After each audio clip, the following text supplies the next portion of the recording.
성령 강림 후 8번째 주일 복되고 거룩한 성일에 허락하신 하나님 말씀 함께 받겠습니다.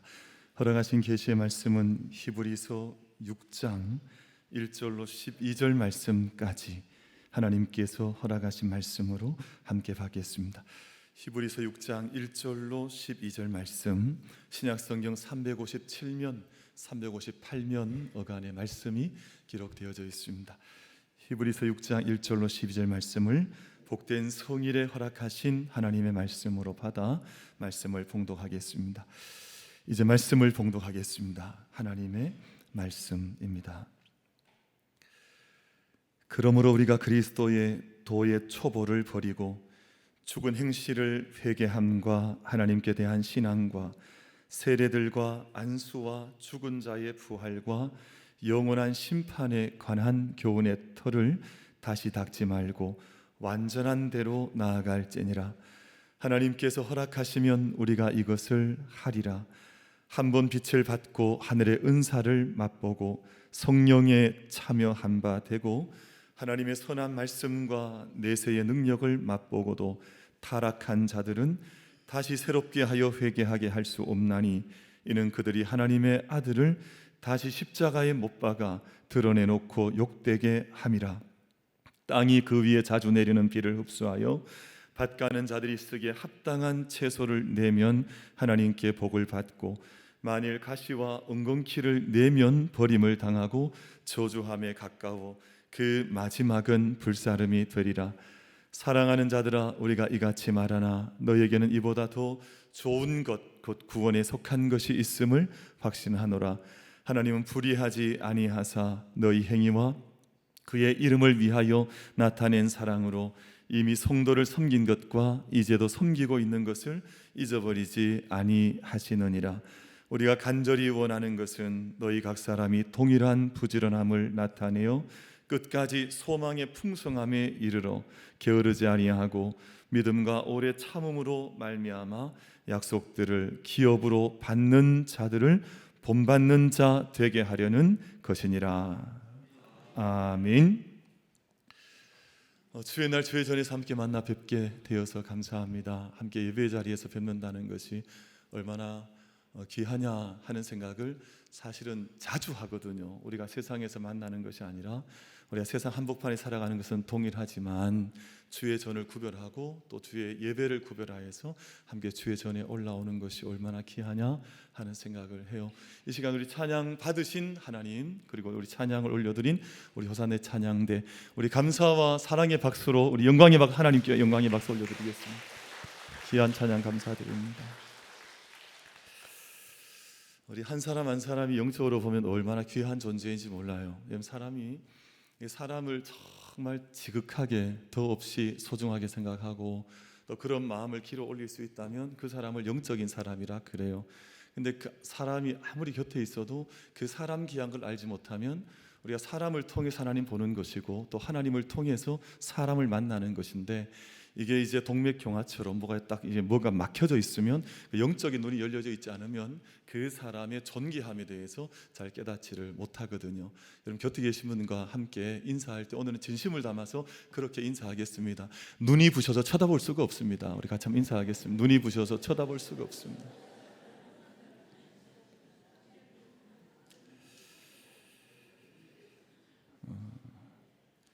어떻게 눈이 좀 모셨습니까? 너 하도 빛이 나서.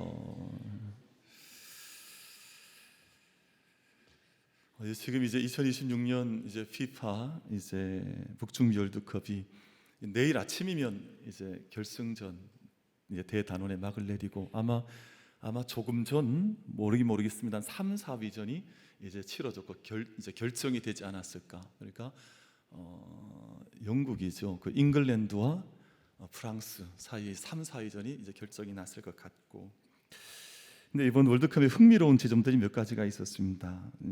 한두 가지 말씀드리면, 개막식 공연이 있었는데 멕시코에서 세계적인 성악가인 안드레아 보첼리라고 하는 아마 모든 사람이 사랑할 만큼한 대단한 성악가죠.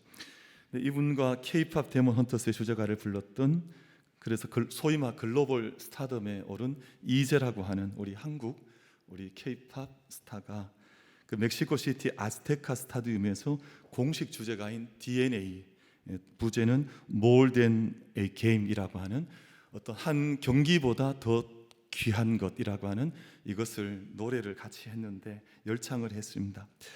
특히 곡 후반부에 이런 가사가 흘러나왔는데, 또 넘어져도 나 다시 일어나. 이 곡이 한국말로 노래가 불려졌습니다. 그러니까 그 현장 스테이디움뿐만 아니라 전 세계에 우리 한국어가 그 노래 개막식을 통해서 전해져가는 참 기가 막힌, 정말 격세지감을 느끼는 이제 이런 일이 벌어졌습니다. 제가 이게 대단히 정말 흥미로워서 몇 번을 봤어요. 너무 감사하고 너무 자랑스럽다 하는 생각을 했어요. 그 가사가 또 좋잖아요. 또 넘어져도 나 다시 일어나. 이 안드레아 보첼리라고 하는 사람은 선천적 이 녹내장을 가지고 있어서 시력을 보지 못합니다. 시력이 없습니다. 근데 그 한계를 딛고 그만한 성악의 길을 가는 거거든요. 이재라고 하는 이 K-팝 스타도 사실은 무명의 무명이었다가 참 느지막이 30대 중반이 넘어서야 자기가 세상에 알려지는 그런 길을 걸어. 내가 다시금 넘어져도 나 다시 일어나, 이 가사 자체가 사실 이 두 분의 자기 고백 같은 그런 노래를 불렀으니까 의미가 없지 않다 하는 생각을 해보게 됐습니다. 그리고 이제 또 한 가지 이제 좀 흥미로운 것은 내일 아침, 내일 새벽이면 이제 아르헨티나와 스페인의 결승전이 열리는데, 여러분 결승전이 열려도 결승전 보지 마시고 다 새벽기도 나오시길 바랍니다. 우리 새벽기도 하는 그 시간이에요. 그래서 저희가 혹여나 이거 본다고 새벽기도를 빠질까 걱정이 됩니다만, 근데 이 관심이 뭐냐 하면 메시라고 하는 이제 리오넬 메시라고 하는 사람과 야말이라고 하는 이 두 선수가 함께 이제 격돌을 하는데 참 이게 흥미로워요. 왜냐하면 아마 사진을 보신 분도 계실 텐데 한번 보여드려 볼게요. 그럼 지금 저기 있는 작은 어린 아이가 야말이라고 하는 스페인 선수인데, 저 때가 아마 6개월 정도 된다 그래. 태어난 지 얼마 되지 않았을 때 부모님이 이제 바르셀로나에 어떤 자선 행사에 추첨하는 행사가 있어서 그 선수들과 함께 사진 찍어주는 행사가 있어서 그때 이제 응모를 했다는 거거든요. 근데 그때 저기 리오넬 메시가 저 때가 20살이었다면 20살. 그리고 야말은 불과 6개월 정도. 둘이 그때 만난 거. 지금부터 19년 전에 만났는데 내일 아침에 이제 세계 격돌을 벌이는 거예요. 그러니까 지금 한 사람은 흔히 말 축구의 신이라고 불린 사람이고, 한 사람은 이제 새로운 신성이어서 다음 축구계를 이끌어갈 가장 뛰어난 이제 재능이라고 불리는데, 두 사람이 내일 새벽에 맞붙습니다. 괜히 광고를 해드려서 내일 아침 축구 볼 것 같아서 걱정이 하면, 어쨌든 흥미로운 이제 순간을 이제 맞이하게 된 겁니다. 제가 이제 저 사진을 보여드린 이유가 뭐냐 하면, 여러분 저때 이제 리오넬 메시라고 하는 저 선수는 그렇게 세상에 많이 알려지진 않았지만 그의 나이가 20살이었습니다. 그리고 19년이 지났습니다. 지금 말하면 39살이 되었는데, 일반적으로 축구 선수들의 평균 선수 은퇴 연령이 20대 후반부터 은퇴가 시작이 됩니다. 그리고 30대 초반에는 거의 은퇴를 해서, 그럼 저는 잘 아시겠습니다만 세계 유수한 선수들과 함께 뛰었던 한국 선수들은 남아있는 선수가 없습니다. 대부분 자기의 선수 생활을 멈추고 이미 은퇴를 해서 해설가를 하거나 뭐 그런 사람들이 많은 것을 제가 잘 알고 있습니다.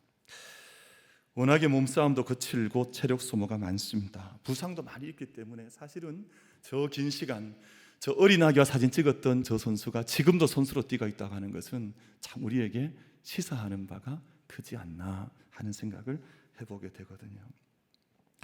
우리 이제 선수들을 이제 워낙에 많은 부상과 어려움이 많기 때문에 짧은 불꽃 같다 그래요. 왜냐하면 그 한순간 불꽃이 그냥 바짝 그냥 불꽃을 피운 후에 그냥 사그라드는 그런 것을 선수들의 삶으로 묘사하는 분들도 없지 않아 있습니다.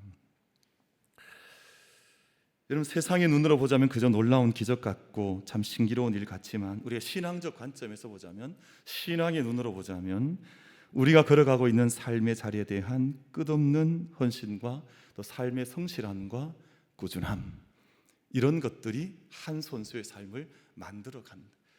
제가 그래서 이 선수가 도대체 어떻게 훈련하나 봤더니 39인 지금도 어떤 선수보다도 자기 관리를 또 자기의 성실함을 붙들고 훈련을 감당해 나가는 그런 모습을 살펴볼 수가 있었습니다.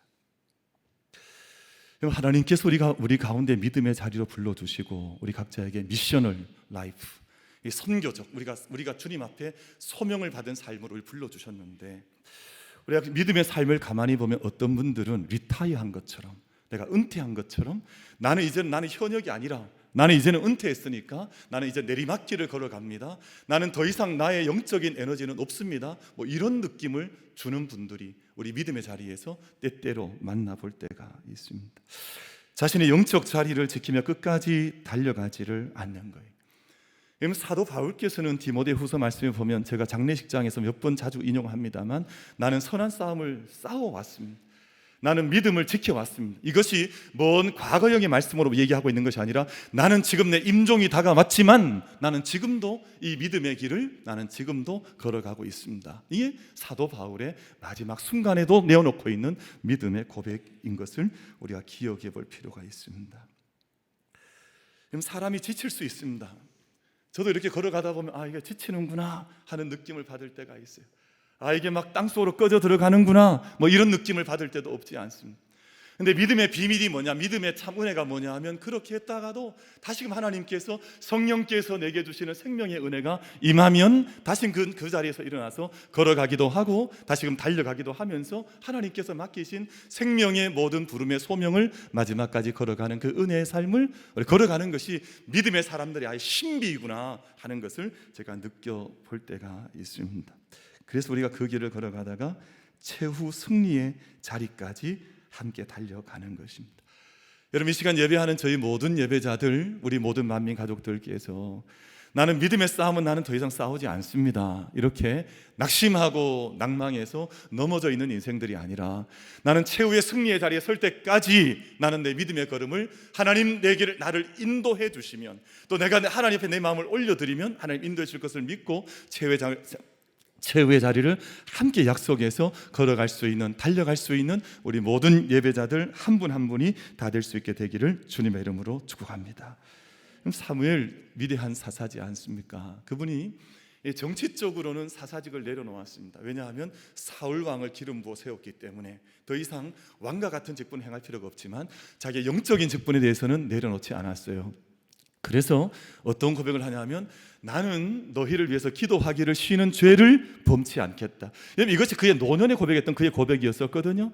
자기의 정치적인 정무적인 직분을 내려놓았지만, 나는 영적인 이 사명 나는 끝까지 감당해 나갑니다 하는 것이 사사 사무엘의 노년의 고백이었습니다. 제가 조금 좀 소개를 드렸습니다만, 월드컵 개막식에 주제곡을 부른 안드레아 보첼리가 지금 연세가, 나이가 얼마냐 하면 그렇게 많지는 않아요. 연세가 아직도 젊은 것 같아요. 67세밖에 안 됐습니다. 이 정도면 젊은 거잖아, 그렇죠? 그런데 지금까지도 세상 사람들이 볼 때는 가장 귀한 성악의 반열에 서 있는, 또 그의 노랫소리가 결코 목소리가 흐트러지지 않는, 그러니까 67세에도 30대 된 이재와 함께 노래를 불러도, 거기서 그 노래를 해도 모든 사람들에게 감동이 그대로 전해져가는 그 자리를 지켜간단 말이에요. 그럼 저희 모두가 다 나는 이 정도 했으면 됐다, 나는 이만큼이면 만족한다 하는 이 생각을 멈추고, 오늘 제가 말씀을 함께 나누는 동안 우리 각자에게 맡겨진 믿음의 경주를 다시 힘차게 시작해 나갈 수 있는 은혜가 우리 모든 예배자들 가운데 임할 수 있게 되기를 주님의 이름으로 축복합니다. 그럼 저희가 만나보면 언제부턴가 이런 의식들이 팽배한 것 같아요. 나 이만큼이면 됐지 뭐, 나는 이 정도면 그냥 족하다. 그 족하다는 기준을 누가 정하는 겁니까? 그 족하다는 기준을 도대체 누가 정하는 거예요? 여러분, 자기 자신을 넘어서서 계속해서 속삭이는 어둠의 소리가 있거든요. 그만하면 됐지 뭘 더 하려 그래. 그만큼이면 됐지 뭘 더 하려 그래. 그런데 그 소리가 정말 하나님의 소리냐, 진지하게 물어보셔야 되지 않겠습니까? 정말 그 소리가 하나님께 내게 주신 목소리인지를 물어봐야 되지 않겠습니까? 내게 지금 수많은 소리가 들려지고 있는데 그 소리가 정말 하나님께서 내게 주신 하나님의 말씀인가 하는 것을 물어보셔야 되지 않겠습니까? 누가 다 됐다 그랬습니까? 누가 멈추라 그랬습니까? 누가 그만하면 족하다 그랬습니까? 믿음의 선한 싸움에서 그만하면 된다는 소리를 도대체 누가, 성경에서 어떤 사람이 그런 말을 했단 말입니까? 여러분, 하나님 앞에서 우리가 받은 소명과 사명을 달려가는 그 길에서 영광의 자리에 서기까지는 언제나 믿음의 자리를 함께 살펴갈 수 있는 은혜가 우리 모든 만민 예배자들 가운데, 우리 모든 만민 가족들 가운데 임할 수 있게 되기를 주님의 이름으로 축복합니다. 그럼 저희가 그 음성을 듣는 것이 아니라 주의 음성 들으면서 믿음의 자리에 함께 올라가는 것인데, 오늘 저희가 이제 한 3가지 말씀을 나누면서 그 말씀을 되새겨 보려고 합니다. 첫 번째는, 저희가 때로는 지칠 때가 있지만, 때로는 멈춰서고 싶을 때도 많지만, 우리가 최후의 승리를 얻으려고 하면 기초반을 졸업을 하고 성숙반으로 나아가셔야 합니다. 그럼 제가 오늘 물어보셔야 됩니다. 내가 정말 기초반에 서 있는 것인지, 아니면 성숙반에 내가 나아가져 있는 것인지. 제가 처음 이제 미국에 이민을 처음 목회 때문에 갔더니 이제 영어를 배워야 되기 때문에 거기 어덜트 스쿨이라고 하는 그 반이 있더라고요. 그건 다 도시마다 다 그런 반을, 학교를 열어줘요. 그럼 거기에 가면 이제 그 테스트를 합니다. 당신이 도대체 어느 정도 수준이냐, 기초반이냐, 아니면 이제 제일 밑반이 상급반이냐, 이 시험을 쳐요. 그럼 제가 시험을 쳤는데, 여러분, 제가 어느 반에 들어가게 됐을까요? 이러면 다 시험에 들어가지고 도대체 어느 반인가. 그럼 제가 시험을 쳤는데 참 놀랍게도 제가 제일 고급 반에 들어갔어요. 근데 그 사람들이 속은 거예요. 제가 얼마나 못 듣는지, 얼마나 말을 못한, 우리 시험은 다 잘 쳐, 시험은 다 잘 쳐. 그러나 그 시험이 속은 거예요. 사실 실력이 높지 않았습니다. 들리는 것도 들리지 않고 말도 나오지 않는데, 우리 시험은 잘 치니까 시험을 치면 거의 100점을 맞았거든요. 그러니까 상급반에 갔다 오죠. 정말 영어를 잘하냐? 그렇지 않았어요. 그런데 오늘 우리 모습이 꼭 그럴 수 있습니다. 그냥 겉모습은, 그냥 외적으로는 신앙생활이 상급반에 가 있을 것 같은 모습일진 모르지만, 가만히 정말 깊게 들어가 보면 이게 신앙의 자리 자체가 상급반에 있는 수준이 아니라 기초반에 지금 말씀도 알지 못하고 하나님의 은혜도 알지 못하고 늘 그 자리에서 맴도는, 그냥 그 수준 자체를 벗어나지 못하는 경우들이 사실은 얼마나 많은지 몰라요. 그래서 오늘 6장 1절과 2절 말씀, 이런 말씀을 하죠. 그러므로 우리가 그리스도의 도의 초보를 버리고 죽은 행실을 회개함과 하나님께 대한 신앙과 세례들과 안수와 죽은 자의 부활과 영원한 심판에 관한 교훈의 털을 다시 닦지 말고 완전한 대로 나아갈지니라. 여러분, 이 말씀은 기초가 필요 없다는 말이 아니에요. 지금 말씀했던 6가지의 기초는 너무너무 중요한데, 매일같이 이 자리에만 맴도는 것이 아니라 너희가 이런 기초를 쌓았지 않느냐, 이것이 너희 신앙의 터전 파운데이션이지 않느냐, 그러면 그 위에 믿음의 집을 지어 나가야 하는 것이지, 그 믿음의 집을 지어 나가지 못한 채 매일같이 그냥 거기서 맴돌기만 하면, 너희의 기초반에만 머물고 있으면 어떻게 되겠느냐 하는 그 말씀을 우리 가운데 주시는 것이거든요. 그럼 저희가 방금 말씀했던 6가지 너무 소중해서 이것을 기초를 확인하셔야 합니다. 예를 들자면 오늘 본문에서 말씀한 대로 죽은 행실에서 돌아서서 살아계신 하나님께로 삶의 방향을 바꾸는 것입니다. 근데 매일같이 이거보다 더 못한 사람들이 있어서 매일 죽은 행실에서 벗어나지 못하는 사람도 있거든요. 이게 이제 하나님께로 돌아서야 하는데 아직도 터 자체로 닦지 못한 사람도 없지 않는 것을 볼 때가 있습니다. 그런데 이 터를 확인했느냐, 그것을 묻는 것이거든요. 그리고 우리를 거듭나게 하는 세례와 은혜를 더하는 안수 위에서 새로운 자아로 장성해 가라는 것입니다. 제가 오랜 세월 믿음의 세월을 하고 우리가 임직도 받고 저희가 직분도 받았는데, 그에 서 있는 자아를 가만히 보면 아직도 저기 밑에 있는, 아직도 하나님 앞에서 새로워진 자아를 품지 못한 채 여전히 세상 자아 꽉 붙잡고 있으면서도, 그러니까 자라갈 수가 없는 거죠. 어떻게 자라가겠습니까? 여전히 세상 자아 붙들고 있는데 어떻게 그 영혼이 자라가겠어요? 그러니까 정말 하나님 앞에 새로운 자아로 자라갈 수 있는 그 집을 당신이 짓고 있습니까? 이것을 물어보셔야 하는데, 여전히 울고 있는 어린 아기 같은 자아를 붙든 채로 자라가지 못하는 심령들도 얼마나 많은지 몰라요? 너희가 왜 그 터에 머물고 있느냐? 그것을 물으시는 것이거든요.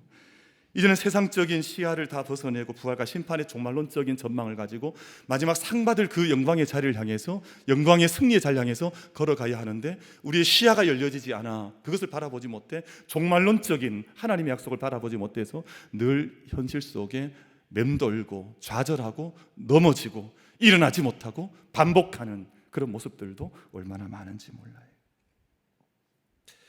우리 사랑하는 모든 예배자 여러분, 우리가 다 기초를 잘 닦은 이들이라면 우리의 터 위에 하나님을 향해서 나는 마음을 돌렸습니다. 나는 세례를 받았습니다. 안수를 받습니다. 이제는 하나님이 나를 바라봅니다 라고 하는 고백이 있는 자들이라면 이 고백 위에 우리 믿음의 집을 함께 세워가는 은혜가 우리 모두에게 임할 수 있게 되기를 주님의 이름으로 축복합니다. 그럼 배를 다 준비했어요. 차도 준비하고 배에다가 다 장구도 싣고 이제는 항해를 해야 돼요. 근데 항구를 벗어나 본 적이 없어요. 항구 안에 몸들고 있는 거예요. 항구 안에 몸들고 있는 거예요. 그럼 저희가 이제 바둑을 두잖아요. 바둑을 두는데 바둑을 두면 이제 머릿속에 치어가야 될 집에 대한 그림이 있습니다. 그러면 그 집을 짓기 위해서 처음 놓는 기초를 포석을 둔다 그래요. 포석을 놓습니다. 이제 양편으로다가 내가 어디에 집을 짓겠다, 어떤 집을 짓겠다. 그러면 이제 포석을 두고 나면 집을 지어가기 시작해야 되는데 집을 짓지 않는 거예요. 계속 포석만 두는 거예요. 내가 어디에다 집을 지을까? 계속 기초만 놓는 거예요. 그럼 집은 언제 짓겠습니까? 그리고 언제 여러분의 믿음의 집을 함께 지어서 이제는 포석 두는 거 그만두고 이제는 정말 아름다운 집을 지어야 하는데 언제 집을 짓겠습니까? 여러분, 우리의 집은 지금 기초 위에 있습니까? 아니면 집을 지어가고 있는 과정 가운데 아름다운 건축을 계속해서 해가고 계십니까? 저희들 안에 하나님에 대한 소망을 두고 또 예수에 대한 성품에 대한 장성함의 꿈을 꾸면서 하나님의 은혜를 구하면 하나님 은혜를 더하시는데 그 위에서 우리 믿음의 집을 아름답게 세워가고 확장해가는 은혜가 우리 모든 예배자들 가운데 임하게 되기를 주님의 이름으로 축복합니다. 여러분, 옆에 분 가면 인사하겠습니다. 이렇게 인사하겠습니다. 성숙반에서 만납시다. 그럼 인사하겠습니다. 성숙반에서 만납시다. 맨날 기초원에서 만나지 말고 맨날 기초에서 떠나지, 맨날 그 자리에서 맨날 맴도는 거예요. 한번 정말 주님 앞에 자기 영혼의 집을 아름답게 세워가는 이 거룩한 행진과 이 아름다운 건축은 놓쳐버린 채 맨날 기초에서 벗어나질 못하는 거예요. 그럼 저희들 성숙반에서 만나게 되기를 주님의 이름으로 축복합니다. 누구라도 가능하고 누구라도 하나님께서 그 자리에서 만나길 원하셔서 우리가 그 자리에서 함께 세워지기를 원하는 겁니다. 저희가 첫 번째는 이제 철반에서 성숙반에서 만나자라는 말씀이고, 두 번째는 제발 올라가다가 중도에 탈락 좀 하지 말아라. 탈락하지 마세요. 이 말씀을 드리고 싶어요. 오늘 본문 말씀은 중도에서 탈락하는 수많은 신앙의 사람들이 있는 것을 경계해서 주신 말씀이 히브리서의 말씀인데, 그럼 믿음의 집을 잘 지어가다가 믿음을 버리는 거예요. 믿음을 버리고 또 사명도 버리고 그냥 세상에서 속절없이 정말 속절없이 떠내려가는 영혼들을 보게 될 때가 있습니다. 그럼 제가 이제 2년 전에 이제 마라톤 대회 나갔다. 이거 제가 하도 얘기를 많이 다 하실 겁니다. 제가 마라톤 풀고 있어요. 근데 제가 저한테는 너무너무 소중한 경험이었어요. 왜냐하면 그걸 해보면서 깨달은 것이 있는데 뭐냐 하면 완주한다는 것이 어려운 것이구나. 제가 그것을 뼈가 저리게 경험을 했어요. 이게 끝까지 달려간다고 하는 것이 이렇게 어려운 것인가. 그럼 그게 사실은 생각해보면 쉬울 것 같잖아요. 그냥 걸으면 되고. 근데 그게 아니에요. 반드시 어떤 것을 충족시키지 못하면 실패하게 되어져 있습니다. 그러면 신앙도 마찬가지입니다. 제가 이제 그걸 뛰고 나서 홀로 이제 깨달은 것, 왜 완주를 못할까? 왜냐하면 제가 달려가다가 중간에서 포기하고 실려가고 포기하고 넘어져 있고 포기하고 자빠져 있는 많은 사람 봤거든요. 이게 중간에 이렇게 탈락하는 것이구나. 탈락하는 사람이 생각보다 많더라고요. 제가 돌아와서 제가 곰곰이 혼자 생각을 해보면서 왜 탈락을 했을까? 몇 가지 생각을, 세 가지, 이유는 많지만 대표적인 것 좀 말씀을 드려보면, 첫 번째는 목적의식이 없었던 거예요. 내가 어디까지 달려가겠다는 목적의식이 없다 보니까, 목적의식이 없으면 훈련하지 않습니다. 그런데 여러분 42.195를 달리려고 하면 그 언저리쯤 가 있는 훈련을 하지 않으면 절대 그만큼을 달릴 수가 없어요. 여러분, 신앙의 마지막 목적지가 달려가야 하는데 자기 목적에 분명히 나는 최후 승리를 얻겠습니다라고 하는 이 정확한 목적의식이 없으면 중간에 얼마든지 떠내려갑니다. 얼마든지 포기합니다. 조금 어려우면 포기하게 되는 것인데 목적의식이 선명하지 않았던 거예요. 두 번째는 다양한 어려움이, 정말 많은 어려움, 난간들이 오거든요. 때로는 오르막이 올라오기도 하고, 때로는 한순간 용기가 쫙 빠져나가기도 하고, 때로는 몸에 있는 모든 에너지가 다 빠져나가서 허기와 이 수분 없는 때 때문에 모든 게 절망스럽기도 하고, 수많은 생각들이 교차하는데 이 일들 앞에서 쉽게 넘어지는 거예요. 그러니까 조금 달려가다 출발한 지 42.19 뛰겠다는 사람이, 제가 같이 뛰던 사람들 중에 불과 5km 지났는데 포기한 사람들 나오더라고요. 그냥 옆에 이제 걸어가요. 아니면 주저앉아 있거나. 여러분, 마지막까지 뛰다가 몸부림치다가 그만두는 게 아니라 조금 뛰다가 포기하는 사람도 얼마나 많은데요. 그런 신앙인들도 우리 주변에 얼마나 많은데요. 그리고 마지막으로 곁에서 함께 뛰는 사람들이 힘을 보태며 응원해야 하는데, 영적인 동력, 힘이 없으면 이게 중간에 포기할 가능성도 대단히 많아요. 여기서 우리가 훈련으로 준비하고 목적의식을 가지고 힘을 얻어야 달려가는 것인데, 오늘 말씀을 보면 아주 무서운 경고의 말씀이 있습니다. 어떤 경고를 하시냐 하면 4절과 5절인데, 한 번 빛을 받고 하늘의 은사를 맛보고 성령에 참여한 바 되고 하나님의 선한 말씀과 내세의 능력을 맛보고도. 이게 무슨 말이에요? 그럼 경험할 수 있는 신앙의 좋은 귀한 경험을 다 했단 말입니다. 그럼에도 불구하고 넘어지는 자들이 있다, 그 말이에요. 그럼에도 불구하고 타락하고, 그럼에도 불구하고 배교하고, 그럼에도 불구하고 하나님 나는 모른다 하고, 이런 사람들이 세상에 수두룩하게 많이 나타나더라 하는 것을 오늘 본문에서 말씀하시거든요. 저희는 이 땅에 살아가는 동안 사실은 좋은 열매 맺기가 조건적으로 좋지 않습니다. 왜냐하면 우리 안에 뇌적으로, 뇌과학에서도 말을 하는데, 우리 안에는 뇌는 어둠을 이야기한다 그래요. 자꾸만 이게 뇌과학자들의 현대적인 설명이에요. 너는 안 된다, 못한다, 좋은 열매 못 맺으니까 포기해라. 계속해서 뇌에도 그게 이제 인식이 되어, 이게 뇌과학자들이 이야기하는 것이거든요. 그래서 그러다 보니까 우리가 좋은 열매 맺기가 쉽질 않아요. 그래서 우리가 다짐을 하셔야 하는데, 여러분 우리 7절과 8절 말씀을 같이 한번 받아보겠습니다. 같이 읽겠습니다. 시작. 땅이 그 위에 자주 내리는 비를 흡수하여 밭가는 자들이 쓰기에 합당한 채소를 내면 하나님께 복을 받고, 만일 가시와 엉겅퀴를 내면 버림을 당하고 저주함에 가까워 그 마지막은 불사름이 되리라. 아멘. 같은 비를 맞고 같은 땅을, 우리 조건을 가지고 어떤 데는 열매를 내는데 어떤 것은 가시를 내더라. 여러분, 우리 안에 있는 좋은 것들을 하나님께서 너희는 좋은 열매를 맺을 수 있는 충분한 가능성과 은혜를 가지고 하나님 허락해 주셨는데, 너희는 도대체 어느 편에 서서 가시를 맺는 존재가 될 거냐, 아니면 정말 좋은 열매를 맺는 존재가 될 거냐, 하나님은 우리에게 그것을 이 시간 묻고 계신 것이거든요. 여러분, 저희들 안에 믿음의 삶을 사는 동안 여러분 세상 다 복잡한 것 별로 복잡하게 생각할 것 없습니다. 지금 성령께서, 지금 하나님께서 내게 주시는 지금 즉시성, 응답성을 가지고 나는 어떤 열매를 맺을 거냐, 지금 결단하시고 지금 다짐하시면서 일평생 최후 마지막 승리의 자리에 설 때까지 좋은 열매만을 주렁주렁 맺혀나가는 축복의 사람들로 함께 살아갈 수 있는 우리 모든 만민 가족들, 예배자들이 다 되어지시기를 주님의 이름으로 축복합니다. 그래서 우리는 다짐하는 것, 나는 좋은 열매를 맺을 거예요. 이 다짐을 하라는 거예요. 그럼 제가 책을 한 권 좀 소개시켜드리고 싶은데, 뇌를 바꾸면 통증이 사라진다. 다니엘 에이멘이라고 하는 분이 쓴 책인데요. 벌써 저분의 이름이 좋은 것 같아요. 이름에 다니엘이 들어가 있고 아멘이 들어가 있어요. 이름을 지으면 저 정도를 지어야 될 것 같아요. 저분이 무슨 설명을 하냐 하면, 우리 뇌가 제가 조금 전에 설명드렸던 뇌가 어둡다는 거예요. 저분은 지금 세계적인 뇌과학자인데, 우리 뇌는 자꾸만 부정적인 걸로 방향을 잡는다는, 그래서 뇌를 길들이라는 겁니다.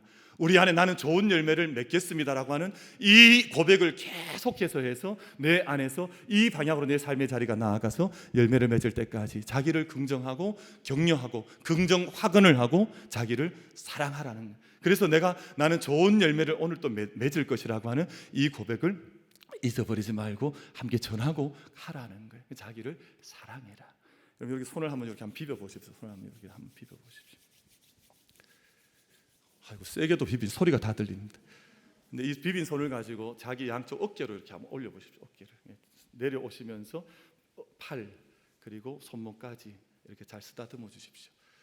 이 책에서 말하고 있는 대목이에요. 자기를 따뜻하게 해서 자기 어깨에서부터 발꿈치까지, 손까지 너는 오늘 좋은 열매를 맺을 거라고 다독여 주라는 겁니다. 자기 얼굴 여기 쓰다듬으라고 하던데 책에는 적혀 있지만 그럼 화장이 지워지니까 그런 거 하지 마시고 자기 눈도 이렇게 쓰다듬어 주라는 거야. 너는 좋은 열매를 맺을 거야. 너는 좋은 열매를 맺는다 하는 이 믿음의 긍정학언이 우리 영혼 속에 늘 울려 퍼질 수 있게 되기를 주님의 이름으로 축복합니다. 옆에 계면 한번 응원 한번 해주십시오. 집사님 좋은 열매를 맺으실 겁니다. 한번 말씀해 주세요. 집사님 좋은 열매를 맺으실 겁니다. 마지막 한 가지 말씀드리고 맺겠습니다. 지금 최후 성리를 얻으려고 하면 소망의 인내로 열매를 맺어 나가라. 하나님께서 우리를 사랑해 주시고 우리를 응원해 주시고 우리를 기억하시니까 우리가 그 사랑 받으면서 믿음의 열매를 마지막까지 맺어 가라는 겁니다. 우리 10절 말씀을 같이 읽어 보겠습니다. 하나님 10절 말씀 같이 읽습니다. 시작. 하나님은 불의하지 아니하사 너희 행위와 그의 이름을 위하여 나타낸 사랑으로 이미 성도를 섬긴 것과 이제도 섬기고 있는 것을 잊어버리지 아니하시느니라. 아멘. 하나님께서 우리 사랑하시고 우리 모든 삶의 걸음들을 잊어버리지 아니하시고 우리를 기억하신다고 하면 우리가 힘낼 수 있는, 마지막까지 달려갈 수 있는 힘을 우리가 내는 것이 마땅하지 아니하냐 하는 것입니다. 이제 말씀 맺어가고 싶은데요, 여러분 17세기에서 19세기 일본 에도 시대에는 이제 후미에라고 하는 박해 방법이 있었습니다. 이 후미에가 뭐냐 하면 기독 신자를, 믿는 자들을 색출하는 거예요. 그리고 배교의 자리에 내모는 건데, 예수님의 이제 얼굴이 담겨져 있는 이제 사진이나 그림이나 이런 상들을 바닥에 두고는 밟고 지나가라고 하는 거예요. 여러분 이게 후미에입니다.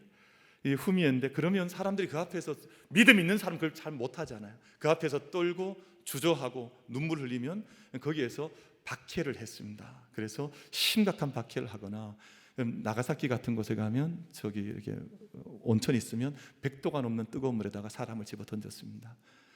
그런 시대가 이 에도 막부 시대였었는데, 그러면 지금은 이런 우리가 박해를 받지는 않습니다. 그런데 이런 박해가 없다 할지라도 수많은 믿음을 버리는 일들이, 중도에서 탈락하는 일들이 여전히 벌어지고, 겉으로는 성숙반인 것 같지만 사실은 늘 기초에 머물러 있거나 중간에 믿음에서 멈춰서거나 미끄러져 가는 사람들이 얼마나 많은지 몰라요. 저희도 우리 만민 가족들께서는 이 세상 살아가 믿음의 자리에 걸어가면서 퇴색하거나 변질되지 않고 그리스도의 장성한 분량에 함께 이루는 축복이 우리 모든 예배자들 가운데 임하게 되기를 주님의 이름으로 축복합니다. 그럼 세 군데 말씀을 좀 읽고 싶었는데, 왜냐하면 결론을 말씀을 드리면서 우리 예수님을 좀 바라보자, 예수님께 내 안에 계시고 예수를 부여잡자라는 말씀을 꼭 나누고 싶었습니다. 우리 세 군데 말씀, 4장 히브리서 4장 14절, 12장 2절, 13장 15절 16절 세 절 말씀을 우리 기도하는 마음으로 읽고 말씀을 맺겠습니다. 같이 4장 14절부터 합독하겠습니다. 시작. 그러므로 우리에게 큰 대제사장이 계시니 승천하시니 곧 하나님의 아들 예수시라. 우리가 믿는 도리를 굳게 잡을지어다. 아멘. 12장 2절입니다. 믿음의 주요 또 온전하게 하시는 이인 예수를 바라보자. 그는 그 앞에 있는 기쁨을 위하여 십자가를 참으사 부끄러움을 개의치 아니하시더니 하나님 보좌 우편에 앉으셨느니라. 마지막입니다. 13장 15절 16절 두 절 읽고 말씀 맺겠습니다. 그러므로 우리는 예수로 말미암아 항상 찬송의 제사를 하나님께 드리자. 이는 그 이름을 증언하는 입술의 열매니라. 오직 선함과 서로 나누어 주기를 잊지 말라. 하나님은 이 같은 제사를 기뻐하시느니라. 아멘.